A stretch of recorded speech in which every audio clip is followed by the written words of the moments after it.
This place shouldn't exist. A patch of green carved deep into the desert, where rain rarely falls and the sun scorches the earth day after day. And yet, life blooms here. This oasis has become a small town of about 23,000 people. It's the busiest of the region's hundreds of oases. Lush gardens, flowing water, and generations of people who've learned to thrive without the sky's mercy. It isn't magic, it isn't luck. It's something far older, deeper, and more ingenious than it seems at first glance. In a land where every drop counts, how does this oasis survive without rainfall? What secrets lie beneath the sand?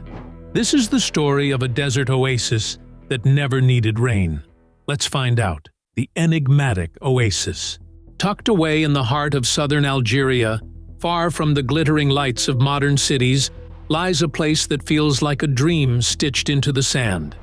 Tamoon, the capital of the Gwara region, isn't your typical desert town.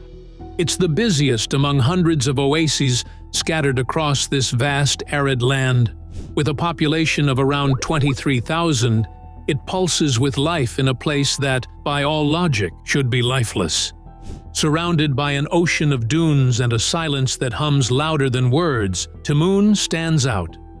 Not because it's large or rich, but because of something far more remarkable. It doesn't need rain to survive. The Sahara, as we know, isn't kind. It's a place of extremes, blistering heat, bone-dry air, and endless miles of nothingness. Rain is rare, and when it does come, it vanishes as quickly as it arrived, swallowed by the thirsty earth. Most of us think of water as something that falls from the sky. But here, in Tamoon, people have learned to listen to the land instead. From a distance, the oasis seems like a mirage, a burst of green shimmering under the sun. But get closer, and you'll find something more grounded, more human. Winding dirt paths lead to quiet vegetable gardens. Dusty hands pull carrots from the soil. Children laugh near shallow ponds that sparkle in the light. This is not a luxury, it's survival. At the heart of it all is the market. Tamoon's market isn't just a place to sell, it's a pulse point, a lifeline. Farmers from surrounding oases travel for hours to reach it. Some come from just a few kilometers away, like the quiet gardener who grows parsley and onions with his bare hands. I only sell food that comes from my garden, that I raise with my own hands. I come here because there are a lot of people. If I want to sell my vegetables, I have to come to the market in Tamoon.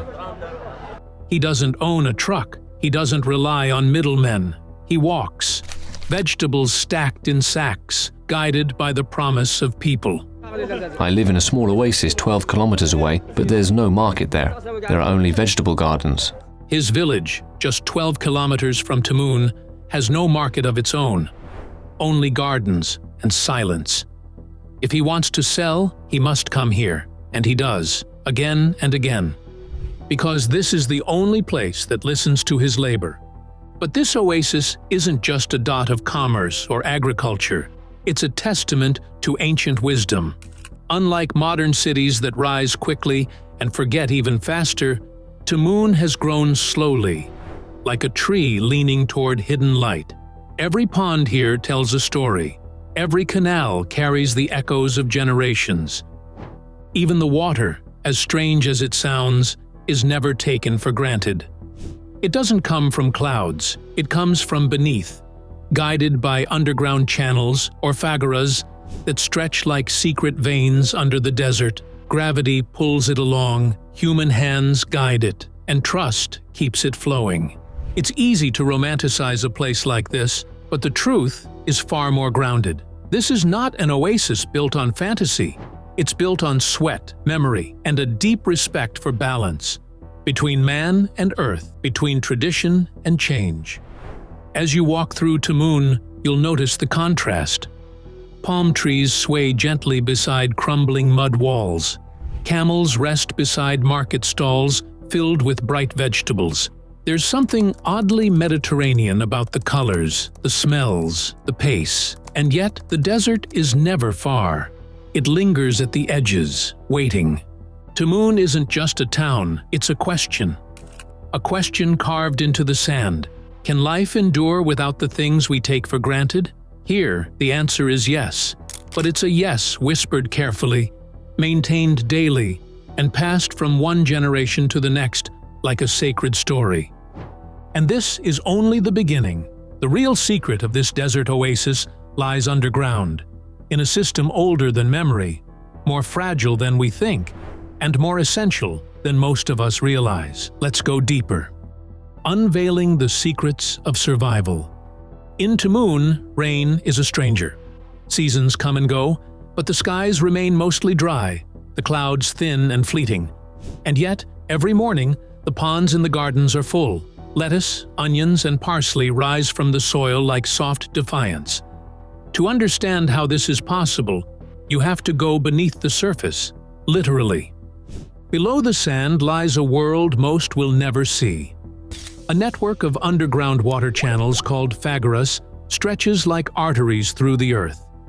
They carry water from distant sources, pulled gently by gravity, without the help of pumps or machines.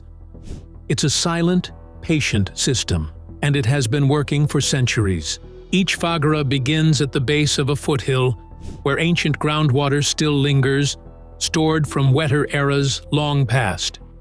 These channels, carved by hand, snake through the desert, sometimes running for dozens of kilometers before surfacing near the gardens of Tamoon. There, the water collects in shallow ponds, calm, clear, and perfectly timed. For the gardeners, these ponds are everything. One gardener, now in his 50s, tends to his small plot with the same routine each day.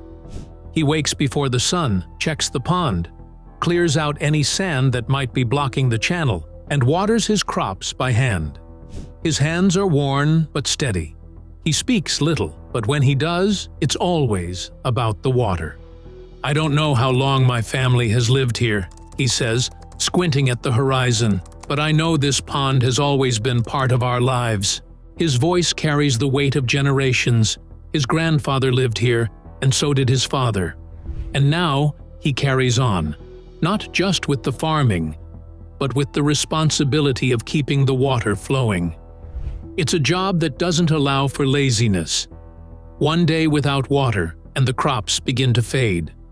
2 days, and they're gone. The entire oasis depends on this system. There is no backup. But it's not just about digging a channel and waiting. The phagoras need care. Sand can block the passage. Stones can collapse the walls. And so, the gardeners organize. When something goes wrong, when the water slows or stops, everyone steps in. They search, they dig, they fix. It's not just maintenance, it's survival. One such crisis happened 15 years ago. Without warning, the water stopped flowing. Panic spread. People walked the entire length of the tunnels, looking for the fault. Eventually, they found a collapsed section. It was repaired within days, and the flow resumed, gentler than before, but enough. This cooperative spirit runs deep. Water in Tamoon is divided by trust, not contracts. A special commission, made up of respected elders, oversees the fair distribution.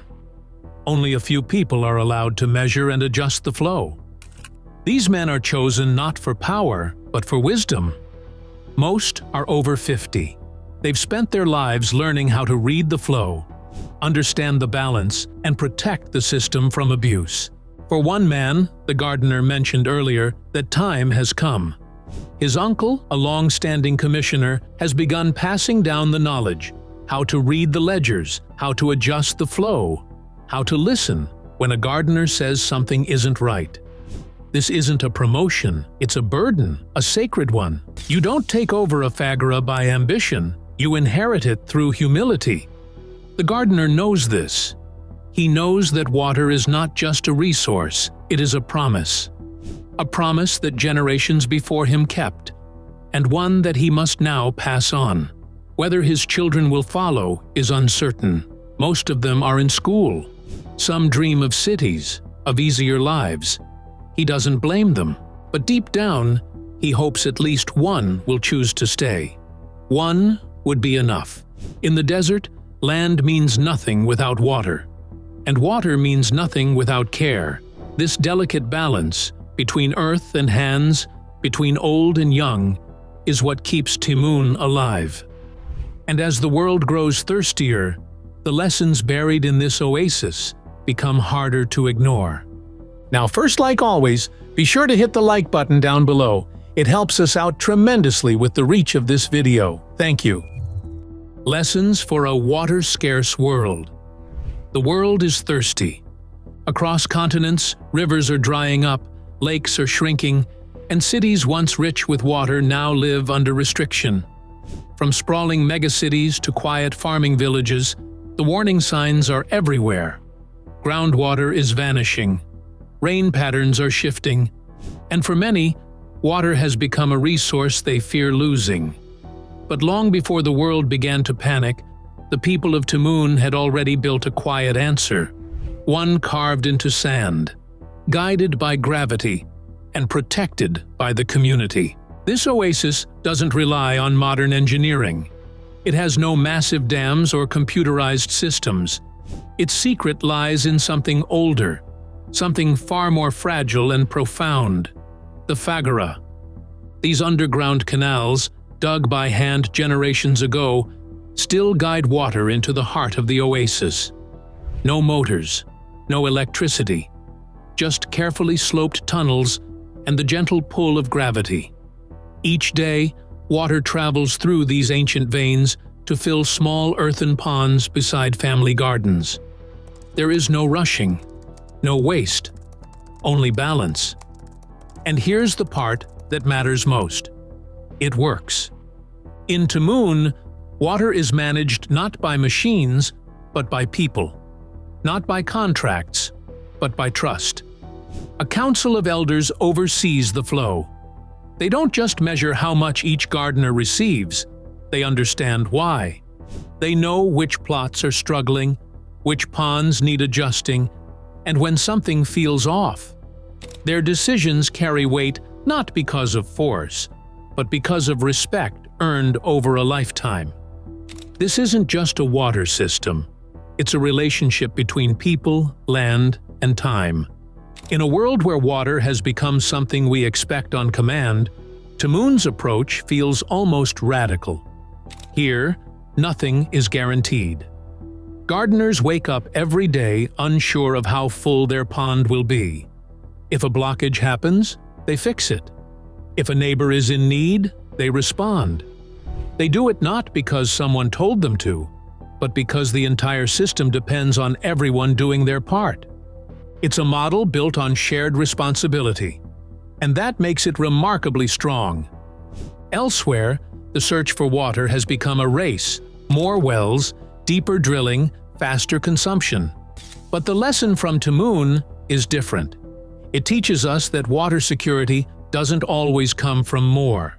Sometimes it comes from less pressure, less extraction, less waste. This principle isn't confined to Algeria. It echoes in other corners of the world too. In rural India, ancient step wells are being revived to catch monsoon rain.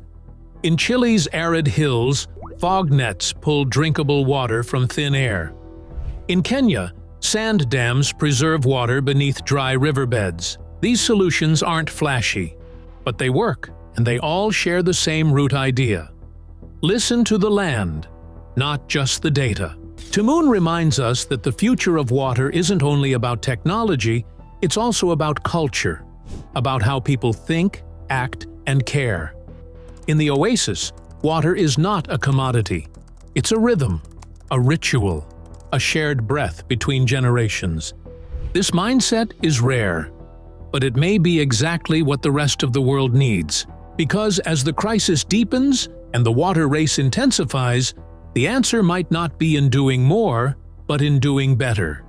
In choosing respect over control. And in learning, once again, how to live with just enough.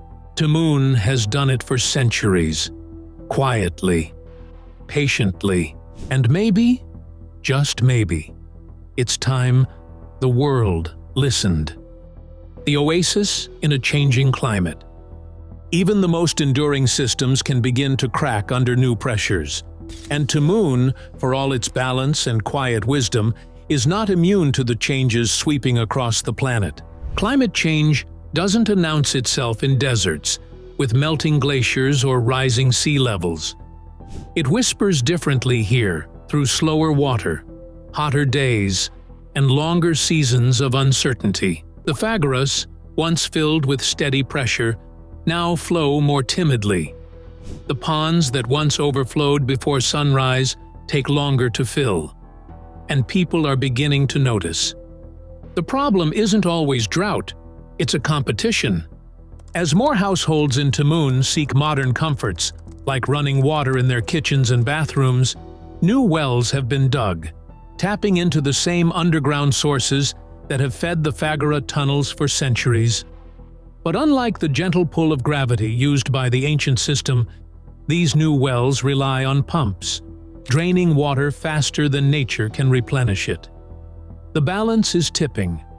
One gardener, who's been working his plot since childhood, remembers the day the water stopped. 15 years ago, without warning, the Phaga went dry. Panic swept through the oasis. It wasn't just a matter of crops. It was the sudden realization that life here was far more fragile than anyone wanted to admit. The community worked together, found the collapsed section, and repaired it. The water returned, but it never flowed quite the same again. Today, that fragility feels more permanent. There's another threat too, one that grows silently with each passing year. Tradition is fading. The younger generation is moving away. They go to school in Tamoon, then leave for cities, drawn by easier jobs and different dreams. Few of them want to inherit gardens or wake before dawn to maintain the canals. Even fewer want to memorize the water-sharing codes passed down by the elders. The old men of the Commission, those who divide and measure the flow with such quiet authority, are growing older. Some have no apprentices. Some have children who never learned. And when these men are gone, the knowledge might vanish with them. Still, not all hope is lost. Some families are trying to preserve what remains by teaching water traditions to their children, by limiting the use of pumps, and by holding on to the rituals of maintenance and fairness. And slowly, conversations are beginning. Local researchers, engineers, and elders are meeting to imagine ways to adapt the Phagora system without destroying its core. New methods are being discussed: low-pressure pumps, water meters that respect the traditional divisions, and educational programs for youth. The people of Tamoon understand one thing better than most. You can't fight the desert, but you can listen to it, adapt to it. And if the oasis is to survive the coming years, it will have to rely not just on ancient wisdom or new tools, but on the willingness of the entire community to evolve together. The sands are shifting, but the story isn't over yet. A beacon of hope. Tamoon is not just a village, it's a quiet defiance, a living reminder that life doesn't always need abundance to thrive. In a world where so much depends on excess, this desert oasis proves that sometimes just enough is more than enough. There is something deeply moving about a place that survives not through force or fortune, but through understanding. Tamoon's people don't control nature. They cooperate with it. They don't rush water to their fields. They wait for it. They don't hoard resources. They share them. And in doing so, they've built a system where survival isn't a gamble, but a shared promise. This isn't just about clever irrigation or hand-built tunnels. It's about trust, about discipline, about generations of people who chose to stay, to listen, and to learn. And though the challenges are growing, climate pressure, shifting values, and modern demands, the heart of the oasis still beats. The Phagora system isn't perfect. It's vulnerable, slow, and deeply reliant on human care. But maybe that's its greatest strength. In a world obsessed with speed, automation, and individual gain, Tamoon reminds us that resilience doesn't always come from newness. It can come from something old, quiet, and deeply rooted in the community. There's a kind of hope buried in that soil. Not the loud kind that shouts change from rooftops, but the soft, enduring kind that works day by day, pond by pond. The kind that passes from uncle to nephew, from gardener to child, without needing applause. Tamoon may be small, but its story ripples far beyond the dunes. As we face an uncertain global future, rising temperatures, vanishing rivers, and deepening droughts, the Oasis shows us another way forward. A way where we don't just invent solutions, but return to principles we've long forgotten. Cooperation, stewardship, humility. It teaches us that water isn't just a resource, it's a relationship. In many corners of the world, people are beginning to look back to move forward.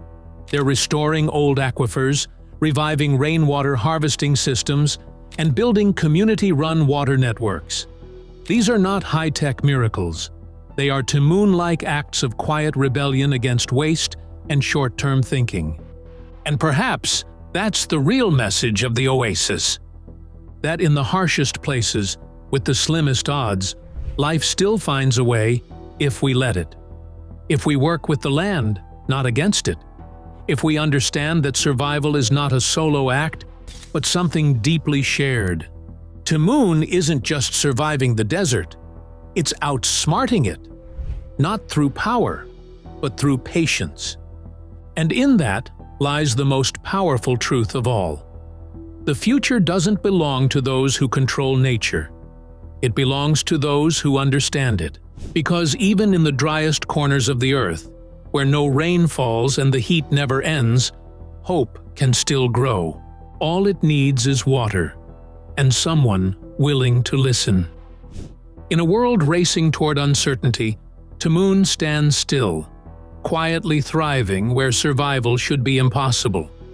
It doesn't rely on fortune or technology, but on wisdom, tradition, and trust passed through generations. This desert oasis doesn't shout its brilliance. It whispers it through hand-dug canals, shared water, and gardens that bloom without rain. As we search for answers in a warming, drying world, maybe the key lies in places like this. In patience, in people, in forgotten systems that still work. Tamoon is not a relic. It's a lesson. And perhaps it's the reminder we all need before the world forgets how to listen.